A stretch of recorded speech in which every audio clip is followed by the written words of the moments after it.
So there are several cartoons that I used to love as a kid, and I guess I still kind of enjoy them now. DuckTales, Chip and Dale Rescue Rangers, Darkwing Duck. Power Rangers, not so much now. I did absolutely love it as a kid, but that's a pretty stupid show to watch now. But there's only two shows in my life which I kind of watched as a kid and kind of enjoyed but didn't think was anything like particularly special, and I absolutely love now as an adult. One would be My Little Pony, and that's really more to do with the fact that the show that's on now is a lot better than the one I watched as a kid. And the other would be Sat AM. But obviously it's still the exact same show that I watched as a kid. I just enjoy it a lot more now as an adult.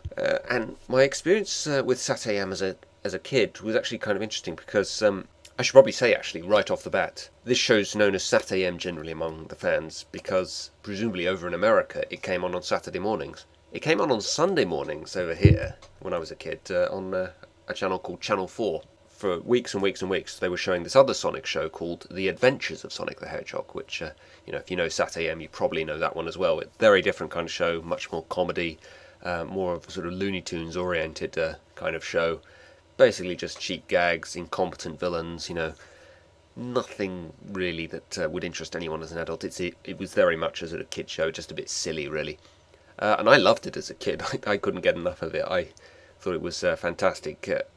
And just as with Sat AM as being kind of a show I enjoy more as an adult, it's kind of the show that you watch as an adult and you realise this is very much a kid's show. It's kind of stupid, really. And then Sat AM came along a few weeks later, and I'm like, well, what the heck is this? This isn't Sonic the Hedgehog. This is some other sort of boring crap. This is just some serious kind of thing with actual, character development and sort of deep, serious kind of plots that treats kids with respect and tries to send sort of like subtle messages there without sort of hammering it in. I mean, what's that? No kid wants to watch that. So yeah, as a kid, I just sort of didn't take that much interest in it. I didn't dislike it or anything. It's just not a show I watched as much as a kid. But watching it as an adult now, I can properly sort of truly respect how good a show it is. And it's actually interesting to note something else I didn't realise until recently. Only 26 episodes, and I think I only saw about 8 or 9 of them as a kid, actually. And all from the first season. I believe after doing research, they actually did air the second season over here, but for whatever reason I just never saw it as a kid. I had to get the DVD to check that out. Great theme tune, can't get enough of the theme tune. I wish I could put it on my iPod or something. That's a really sort of catchy theme tune. Great characters. Sonic the Hedgehog being sort of maybe kind of a Rainbow Dash kind of character. Sally, the sort of love factor, but also quite a strong sort of female character who, realises, she isn't just all over Sonic like a Bond girl or something. She's very much holds her own and sort of realises when Sonic's being a bit silly. Robotnik, truly intimidating. His sidekick, Snively, not just sort of the incompetent, sort of dopey sort of sidekick, actually kind of, in many ways, sort of very much Robotnik's equal. I mean, he is kind of ordered about by Robotnik, but at the same time, he's not stupid. He can hold his own. The only thing that kind of annoyed me a little bit was some of the side characters were either sort of basically just sort of normal, do what they're told kind of characters, or they're kind of sort of a bit childish or a bit silly or a bit annoying. Tails, for example. Sonic's sidekick in Adventures of Sonic the Hedgehog. In this, he's just a kid for some reason who just sort of looks up to Sonic like some kind of a hero and doesn't really do that much for most of the running of the series. So that was disappointing because I kind of like the character of Tails in Adventures of Sonic the Hedgehog. I mean, his role as a sidekick basically does kind of make sense because that was his role in the video game, or the second video game anyway. In Sat AM, he's not really. He's just a sort of onlooker who's kind of downplayed for the most part. Antoine also was the other sort of real negative point I would have to say about this show in general. He's just kind of annoying. I don't know why he's in the show, really. I don't even know why they take him on the various missions they do with him, because he never does anything. There's an interview with the writer of the show, Ben Hurst, on this DVD.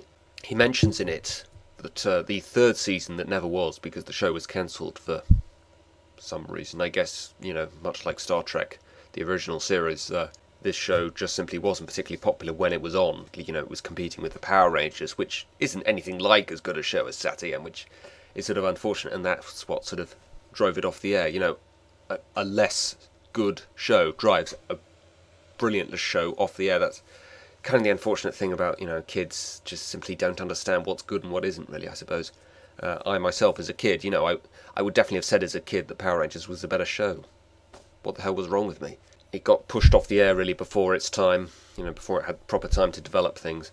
The third season, he basically says, was going to be the ascendance of Tails, which I would have loved. Really wanted to see Tails play a bigger role. And the ascendance of Snively.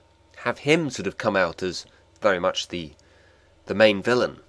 Robotnik was going to, I suppose, be absent for the third season, and then maybe was going to come back for the fourth season, if there had been a fourth season.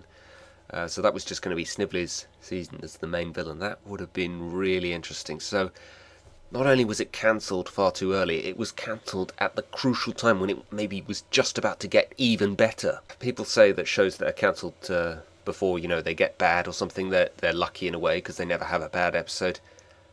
I don't really get the feeling that this show was going to turn bad when it got cancelled. I get the feeling it had at least one more season left in it to be really good. So yeah, that was definitely cancelled. It was definitely cancelled way too quickly. And they ended the second season on a cliffhanger as well, so it's just all the more aggravating, really, that it got taken off the air as quickly as it did. And there have been other Sonic shows made since then, so it makes me think, well, why not bring Sat.AM back? It doesn't even need to be necessarily made by DiC, it could be made by some other company. There must be some way of bringing this show back. If they're making Sonic cartoons still, there must be some way of just saying, well, let's make the next one Sat.AM again.